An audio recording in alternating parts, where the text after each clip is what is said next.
प्यारे बच्चों, जय यीशु। आज हम प्रभु ईसा मसीह के व्यक्तित्व की विशेषताएं पढ़ेंगे।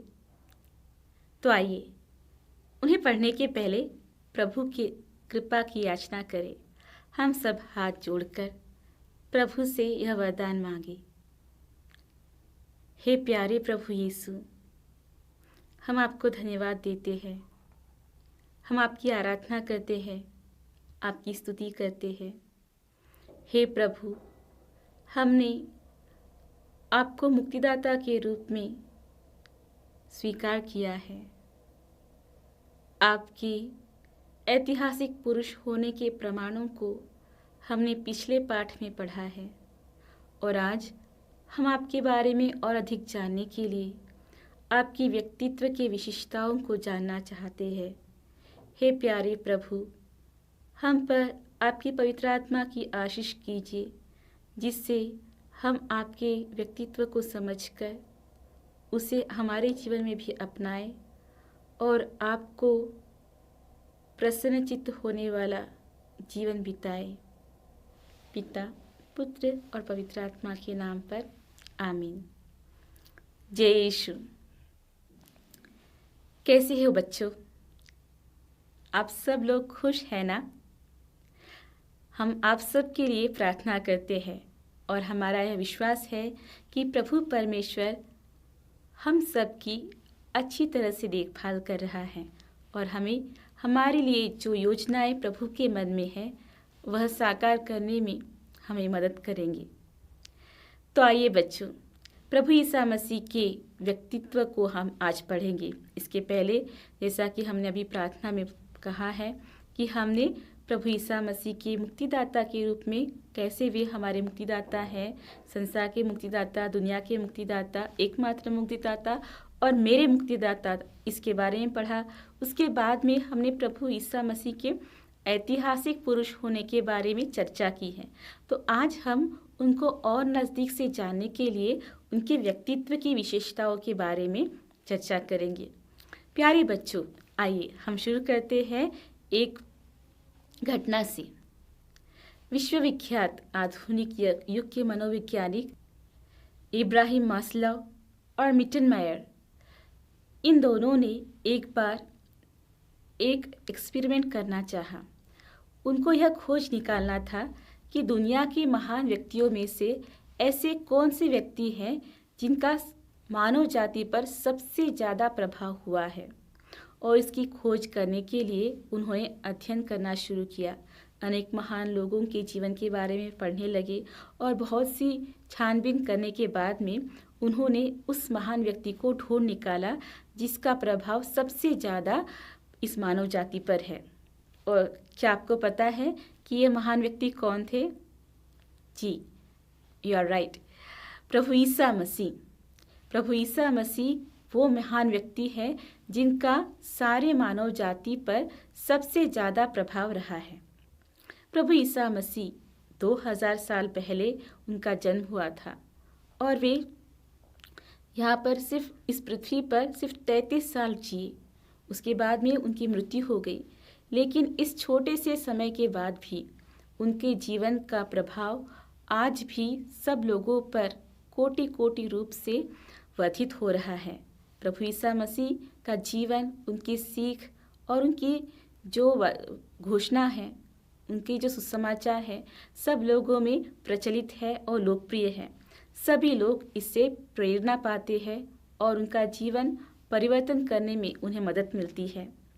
तो यह बहुत ही देखने लायक बात है कि कैसे 2000 साल पहले जिए इस व्यक्ति ने, जो सिर्फ 33 साल तक इस पृथ्वी पर जिए, आज उनका नाम, जो विश्व के महान पुरुष है और जिनका प्रभाव आधुनिक युग पर हुआ है, उस आधुनिक युग के मनोवैज्ञानिक भी प्रभु ईसा मसीह को सर्वश्रेष्ठ मानते हैं, क्योंकि वे ही ऐसे व्यक्ति हैं जिनका सबसे ज़्यादा प्रभाव मानव जाति पर या सारे मनुष्य पर हुआ है। और यह उन्होंने वैज्ञानिक छानबीन के बाद में ही बताया है।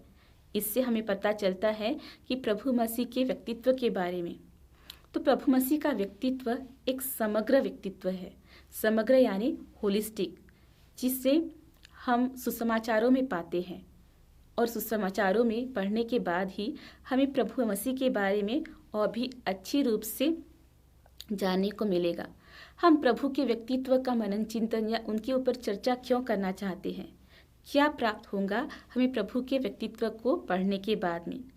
प्रभु ईसा मसीह के व्यक्तित्व को पढ़ने के बाद में हमें प्रभु ईसा मसीह की सोच, प्रभु ईसा मसीह की जीवन शैली, उनके विचार और उनकी जो कार्य पद्धति है उसे समझने में आसानी होगी, जिससे हम उनके बारे में लिखे गए जो वर्तन है उसको अच्छे से समझ सकते हैं। उन विवरणों से प्रभु ईसा मसीह के भावों को पहचान कर उनके संदेश को हमारे जीवन में लागू कर सकते हैं। तो प्यारे बच्चों, आइए अब हम प्रभु मसीह को, उनके व्यक्तित्व के बारे में पढ़ने के लिए सुसमाचारों की मदद लें। सुसमाचार ही वह रास्ता बनते हैं जो हमें प्रभु ईसा मसीह के व्यक्तित्व के बारे में बताते हैं। तो आइए सबसे पहले देखते हैं सुसमाचारों के ईसा मसीह। ईसा मसीह के व्यक्तित्व और प्रबोधन पर ध्यान केंद्रित करने के लिए सुसमाचारक हमेशा से ही तत्पर थे। उन्होंने उनके सुसमाचार द्वारा प्रभु ईसा मसीह के प्रबोधन और उनके व्यक्तित्व को हमारे सामने प्रकट किया। यदि हम चारों सुसमाचार पढ़ेंगे तो हमें इन चारों सुसमाचार को पढ़ने के बाद में प्रभु ईसा मसीह के व्यक्तित्व को समझने में आसानी होगी। चारों सुसमाचार प्रभु ईसा मसीह के व्यक्तित्व को प्रकट करते हैं। जब हम सुसमाचारों के साथ सफ़र करते हैं तो हमें प्रभु ईसा मसीह के अनेक भावों के बारे में पता चलता है। किस समय वे उनके कैसे रिएक्शंस थे, कैसे वे हर परिस्थिति में अपने आप को संभाले रखते थे। और इसी तरह से सुसमाचारों को पढ़ने के बाद में हमें प्रभु ईसा मसीह के व्यक्तित्व के बारे में पता चलता है।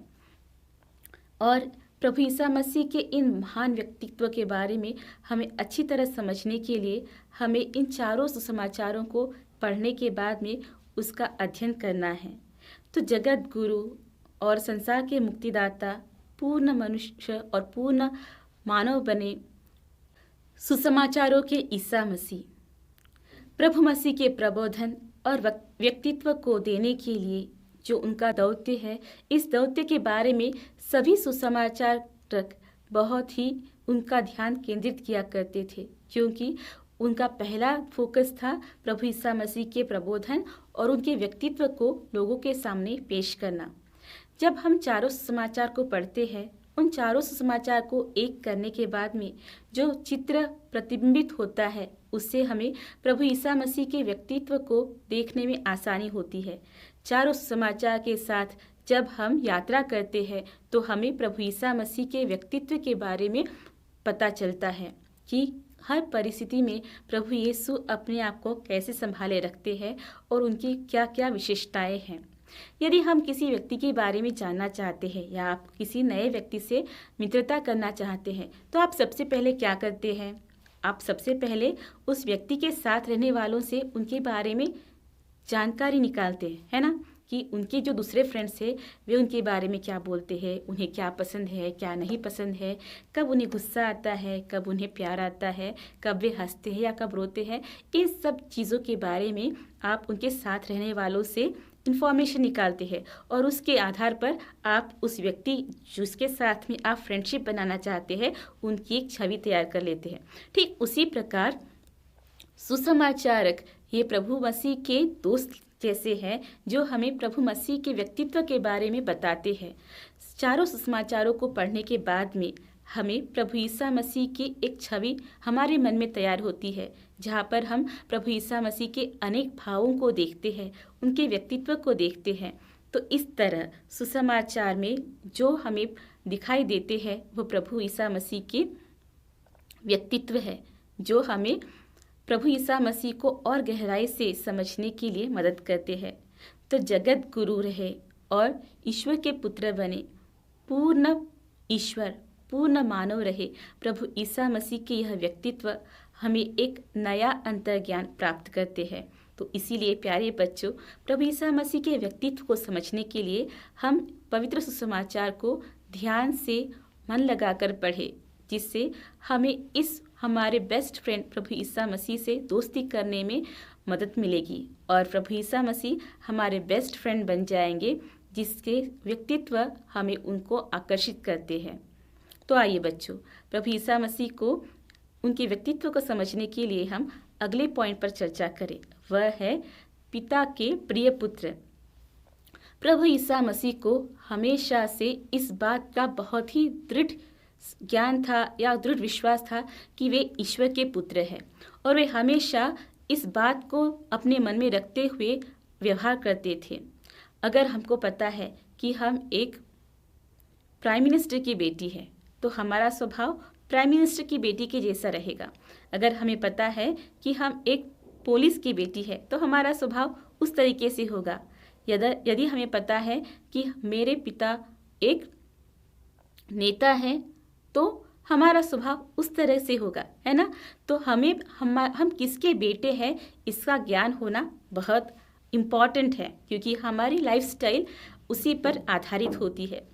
प्रभु ईसा मसीह को यह अच्छी तरह से पता था और पूरा विश्वास था कि वे ईश्वर के पुत्र हैं, और इसीलिए उनके व्यक्तित्व में यह बातें बहुत सहज रूप से झलकती थी।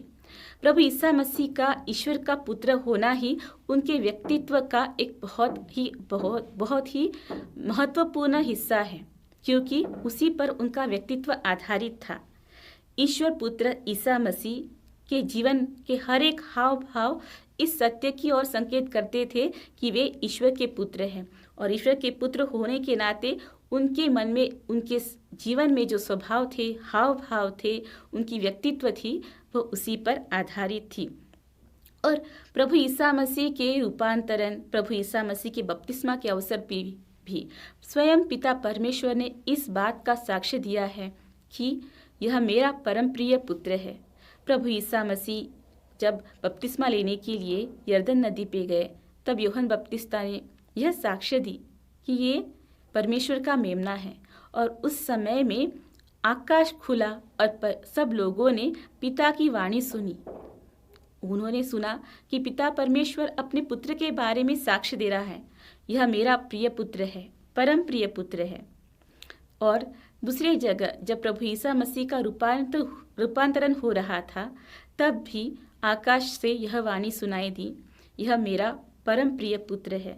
तो प्रभु ईसा मसीह को हमेशा इस बात का ध्यान था कि वे परमेश्वर के पुत्र हैं, और इसीलिए उनका स्वभाव भी इसी तरह से था। प्रार्थना के जरिए मसीह की यह धारणा दृढ़ होती गई, और पिता की इच्छा पूरी करने का लक्ष्य हमेशा उनके मन में था। वे कभी भी अपने पिता को नाराज नहीं करना चाहते थे। उनके हर एक कार्य इसी बात के ऊपर संकेत करते थे। वे हमेशा अपने मन में ध्यान रखते थे कि वे जो कुछ भी कर रहे हैं उसमें वे अपनी पिता की इच्छा को पूरी करते हैं। इसका प्रमाण हम पाते हैं संत यूहन्ना का सुसमाचार अध्याय 4 वाक्य 34 में, और इसी सुसमाचार में अध्याय 5 वाक्य 24 में, अध्याय 5 वाक्य 26 और 36 से लेकर 37 तक हम पढ़ते हैं। इन सब जगहों में प्रभु मसीह ईसा मसीह पिता की इच्छा के बारे में बोलते हुए हम देखते हैं। प्यारे बच्चों, हम सब भी ईश्वर पुत्र होने के लिए बुलाए गए हैं। क्या हम भी ईसा मसीह के जैसे अपने मन में हमेशा ध्यान रखते हैं कि हम ईश्वर के पुत्र हैं? यदि हम ईश्वर के पुत्र हैं तो हमारा व्यक्तित्व कैसा होना चाहिए? ज़रूर ही आपने अपने कैटेकिज्म क्लास में और अपने स्कूल के टाइम पे भी अनेक एसेस लिखे होंगे, है ना। स्कूल में जब आप इंग्लिश पढ़ते हैं या कोई भी लैंग्वेज पढ़ते हैं तो ज़रूर ही एक ऐसे लिखा होगा आपने, if I were a prime minister, यदि मैं प्रधानमंत्री होता, या फिर यदि मैं फ्रीडम फाइटर होता, यदि मैं प्रिंसिपल होता, if I were a principal. ऐसे अनेक से एसेस आपने लिखे हैं, और उन ऐसे में आप जो व्यक्ति बनना चाहते हैं तो आपका हाव भाव कैसे रहेगा, आप स्वभाव कैसे आपका जीवन रहेगा, इसके बारे में आप लिखते हैं। क्या आपने कभी ऐसा भी सोचा है कि मैं ईश्वर का पुत्र या ईश्वर की पुत्री हूँ तो मेरा स्वभाव कैसा होना चाहिए? ईश्वर प्रेम अवतार है, प्रभु यीशु प्रेम अवतार है, गॉड इज लव। और फिर लव कैसा होना चाहिए? इसका हमें कुरिन्थियों के नाम संत पौलुस का पत्र, पहला पत्र अध्याय 13 में हम पाते हैं कि प्रेम कैसा होना चाहिए। आइए हम आप छोटा सा एक्सरसाइज करेंगे। आप बाइबल हाथ में ले, संत पौलुस का कुरिन्थियों के नाम पहला पत्र लीजिए, उसमें अध्याय 13 को आप ध्यान से पढ़िए और जहाँ जहाँ पर लव या प्रेम वाक्य आता है उस पर उस शब्द के बदले आप अपने नाम को डालिए।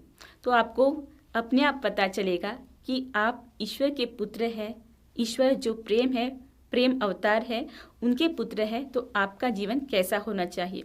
ज़रूर ही जब आप रोज़ ये पाठ अपने नाम को उस प्रेम की जगह डालकर पढ़ेंगे तो आपको अपने आप में एक नया जीवन जीने की प्रेरणा मिलेगी।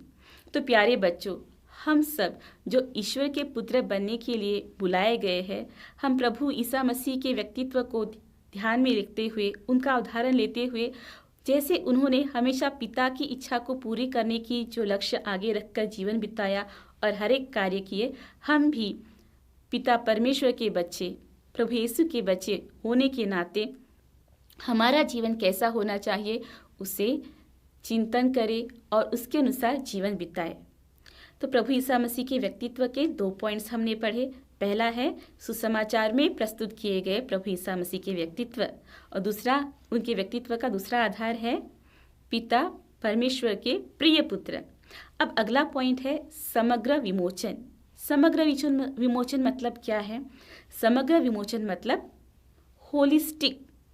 होलिस्टिक। समग्र मतलब होलिस्टिक, कंप्लीट, कोई भी एक साइड का नहीं। तो हम सबको विमोचन चाहिए या मुक्ति चाहिए, तो वह सिर्फ एक बात की नहीं बल्कि हमारा पूरा उद्धार या पूरी मुक्ति हम कैसे प्राप्त कर सकते हैं, ये हम प्रभु ईसा मसीह से सीखेंगे।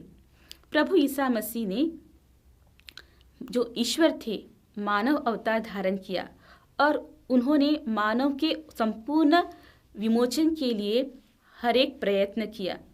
विमोचन की सद्वार्ता लेकर वे हमारे बीच में आए। उन्होंने अपने सभी कार्यकलाप इसी से शुरुआत की कि हमें अपने मन का परिवर्तन करना है। संत लूकस का सुसमाचार में एक बहुत ही खूबसूरत विवरण है जिसमें प्रभु ईसा मसीह उनके दौत्य के बारे में बताते हैं। हम संत लूकस का सुसमाचार अध्याय 4 वाक्य 18 और 19 में पढ़ते हैं। प्रभु का आत्मा मुझ पर छाया रहता है, क्योंकि उसने मेरा अभिषेक किया है। उसने मुझे भेजा है जिससे मैं दरिद्रों को सुसमाचार सुनाऊं, बंदियों को मुक्ति का और अंधों को दृष्टिदान का संदेश दूं, दलितों को स्वतंत्र करूं और प्रभु के अनुग्रह का वर्ष घोषित करूं। फिर एक बार हम इस वचन को दोहराएंगे, संत लूकस का सुसमाचार अध्याय 4 वाक्य 18 से। प्रभु का आत्मा मुझ पर छाया रहता है, क्योंकि उसने मेरा अभिषेक किया है। उसने मुझे भेजा है जिससे मैं दरिद्रों को सुसमाचार सुनाऊं, बंदियों को मुक्ति का और अंधों को दृष्टिदान का संदेश दूं, दलितों को स्वतंत्र करूं और प्रभु के अनुग्रह का वर्ष घोषित करूं। यह वचन प्रभु ईसा मसीह के दौत्य के बारे में बताते हैं कि प्रभु ईसा मसीह हमारे समग्र परिमोचन के लिए अपना दौत्य निभाने के लिए आए हैं। किसी एक साइड से नहीं, बल्कि पूरा फुल सैल्वेशन, कंप्लीट, पूरी तरह से होलिस्टिक विमोचन देने के लिए प्रभु ईसा मसीह आए हैं। एक इंसान में 3 घटक होते हैं, 3 पार्ट्स। ओके, तो उसमें कौन सा है? पहला मन, आत्मा और शरीर। कौन से 3 घटक है? इंसान के 3 घटक है। कौन से? मन, आत्मा और शरीर। ये तीनों भी एक दूसरे से जुड़े हुए हैं। यदि एक को क्लेश हो जाए तो बाकियों पर उसका असर पड़ता है। यदि हमारे शरीर में क्लेश आ जाए तो उसका जो परिणाम है हमारे आत्मा और हमारे मन पर होता है। यदि हमारे मन में कुछ क्लेश है तो उसका परिणाम हमारे शरीर और आत्मा पर भी होता है। इस तरह से यह तीनों घटक, इंसान के जो तीनों घटक मन, शरीर और आत्मा हैं, वे एक दूसरे से जुड़े हुए हैं। इसीलिए प्रभु ईसा मसीह जो मुक्ति का संदेश लेकर आए हैं, वे किसी एक घटक के लिए नहीं, सिर्फ हमारे शरीर की मुक्ति के लिए या सिर्फ हमारी आत्मा की मुक्ति के लिए या सिर्फ हमारे मन की मुक्ति के लिए नहीं, बल्कि प्रभु ईसा मसीह जो मुक्ति हमारे लिए लेकर आए हैं वह हमारी समग्र मुक्ति है। समग्र मुक्ति यानी हमारे मन, हमारे शरीर और हमारे आत्मा की मुक्ति के लिए। इसीलिए जब अर्धांग रोगी प्रभु ईसा मसीह के पास चंगाई प्राप्त करने के लिए गया तो प्रभु ईसा मसीह ने सबसे पहले उसे पाप क्षमा करने के लिए कहा, उनके पाप क्षमा किए। तब यहूदियों ने उन पर दोष लगाया कि तुम पाप क्षमा करने वाले कौन हो, ये व्यक्ति तो चंगाई करने के लिए आए, लेकिन प्रभु ईसा मसीह क्या कह रहे हैं, उनके पाप क्षमा। तो इस घटना से हमको पता चलता है कि प्रभु ईसा मसीह सिर्फ शरीर से नहीं बल्कि हमारे समग्र विमोचन के लिए हमें मुक्ति का संदेश लेकर आए हैं। तो इस तरह पाप के कारण इंसान शरीर में क्लेश लेके आता है और वह हमारी आत्मा में और मन में भी परेशानियां लाता है। अगर शरीर में कोई परेशानी हो तो हमारा मन भी अस्वस्थ होता है। इसी तरह जब शरीर और हमारा मन अस्वस्थ हो तो हमारी आत्मा भी अस्वस्थ होती है।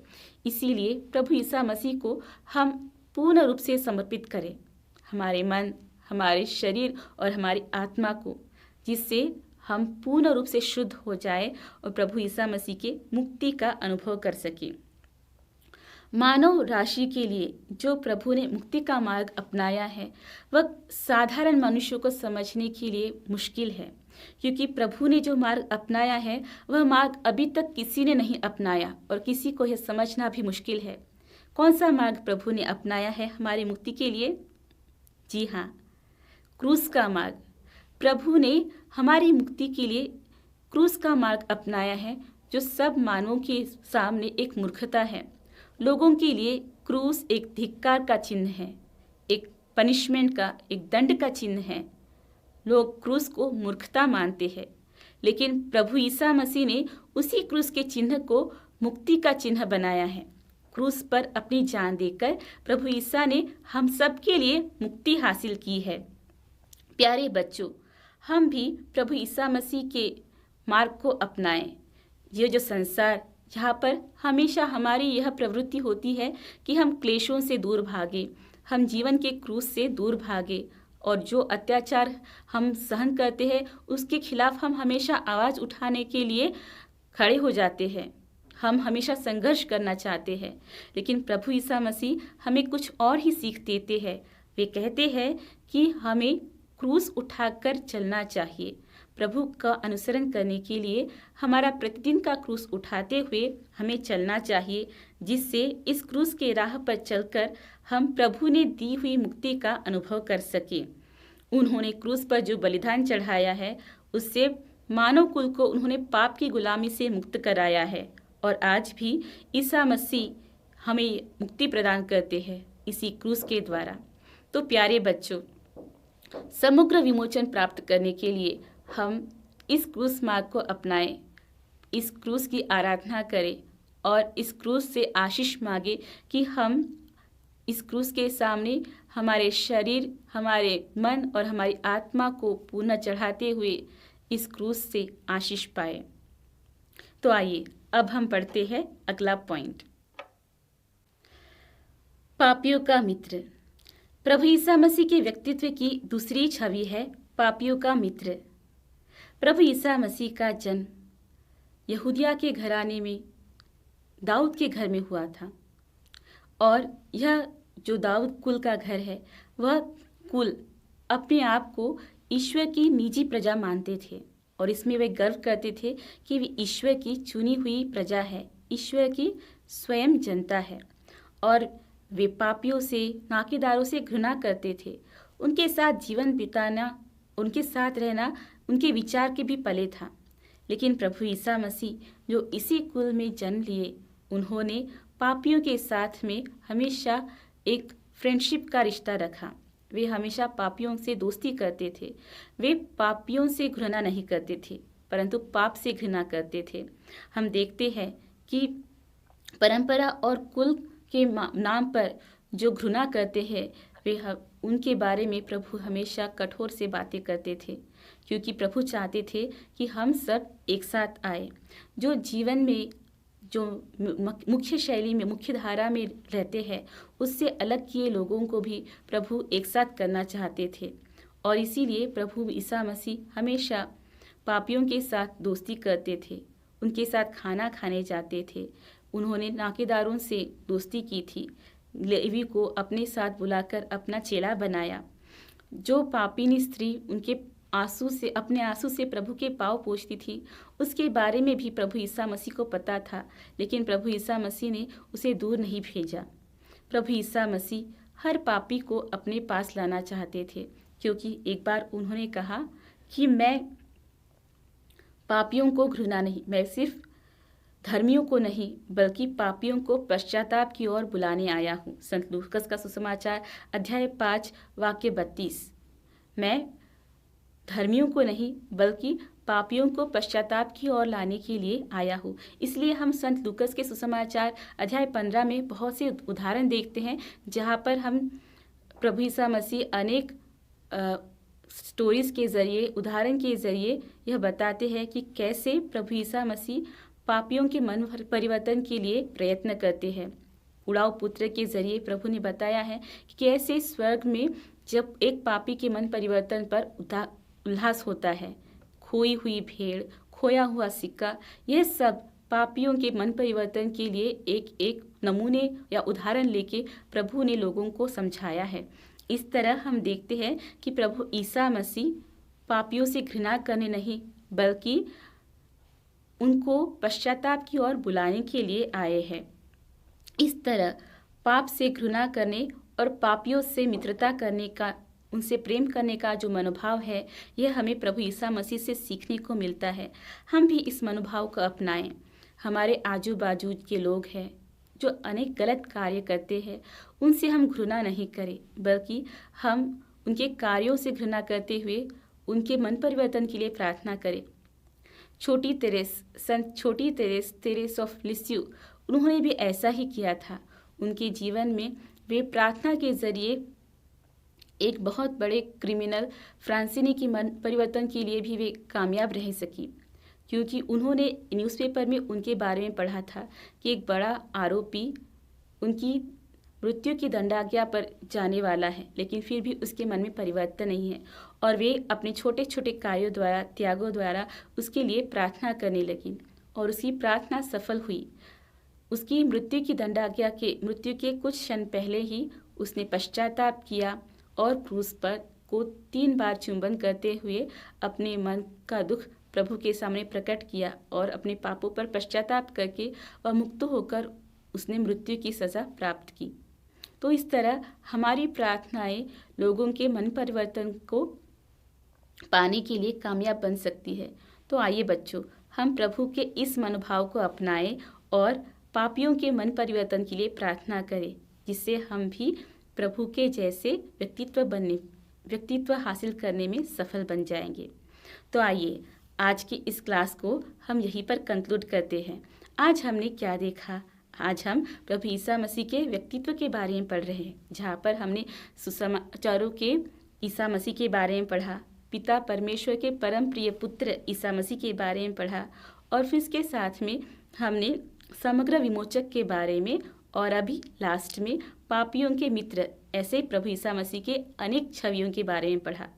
आपको इसमें से सबसे पसंदीदा प्रभु ईसा मसीह का व्यक्तित्व कौन सा है, इसके बारे में आप सोच करें और प्रभु ईसा मसीह के इस व्यक्तित्व को अपनाने के लिए आप क्या क्या प्रयत्न करेंगे, इसके बारे में सोच विचार करें और अपने जीवन को प्रभु की इच्छा के अनुरूप हम ढाल लें। तो आइए बच्चों, हम प्रार्थना करके इस क्लास को समाप्त करेंगे। हे प्रभु ईसा मसीह, हम आपको धन्यवाद देते हैं आज की इस क्लास के लिए। आज हमने आपके व्यक्तित्व को गहराई से जानने का प्रयत्न किया है। हमने आपके सुसमाचारों के व्यक्तित्व को, पिता परमेश्वर के पुत्र होने के नाते जो आपका अनन्य व्यक्तित्व है, उसके बारे में, समग्र विमोचक और पापियों के मित्र ऐसे अनेक रूपों के बारे में देखा है। हे प्रभु, हमें आपका अनुकरण करने की कृपा दीजिए, जिससे हम आपके मार्गों पर चले और हमारे जीवन द्वारा आपके सुसमाचार का प्रचार करें। पिता, पुत्र और पवित्र आत्मा के नाम पर आमीन। जय यीशु।